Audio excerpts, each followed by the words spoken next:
হাজার হাজার ছবির মধ্যে এই যে এখানে একটা ছবি আপনারা লক্ষ্য করুন, এই ছবি কথা বলে। এই ছবি শেষ ছবি ছিল না।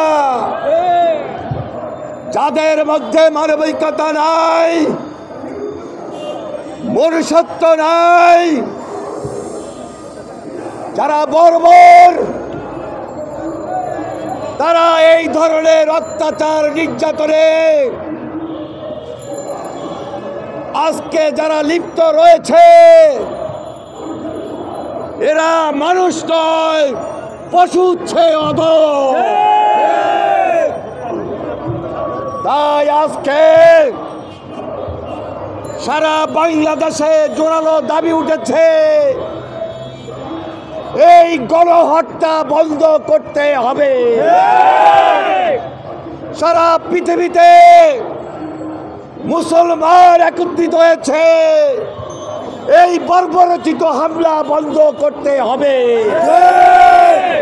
বাংলাদেশের ওলামায়ে মাশায়েখরা, বাংলাদেশের সকল মানুষ, 18 কোটি মানুষ ঐক্যবদ্ধ হয়েছে, এই গণহত্যা বন্ধ করতেই হবে। ইসরায়েলিদের কালো হাত এগিয়ে দাও, ঘুরিয়ে দাও। নারায়ে তাকবীর, জাতীয়তাবাদী উলামা দল।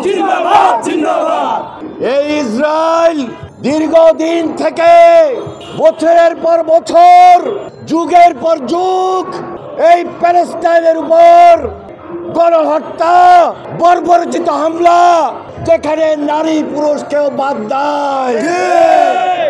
এই যে শিশুদেরকে, এই যে অন্তঃসত্ত্বা নারীদেরকে, মহিলাদেরকে, পুরুষদেরকে একের পর এক হত্যা করে যাচ্ছে। জাতিসংঘ কোথায়? জাতিসংঘের বিবেক কোথায়? সারা বিশ্বের যে সকল গণতান্ত্রিক রাষ্ট্র আছে, তাদের বিবেক এবং বক্তব্য কি হতে পারে?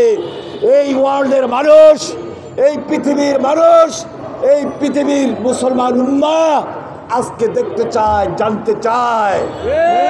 যার কারণে আমাদের এই প্রতিবাদের ভাষা। আমরা জানি, আমরা এখানে বসে একটা মিছিল করলে শেষ হয়ে যাবে না এই হত্যাযজ্ঞ।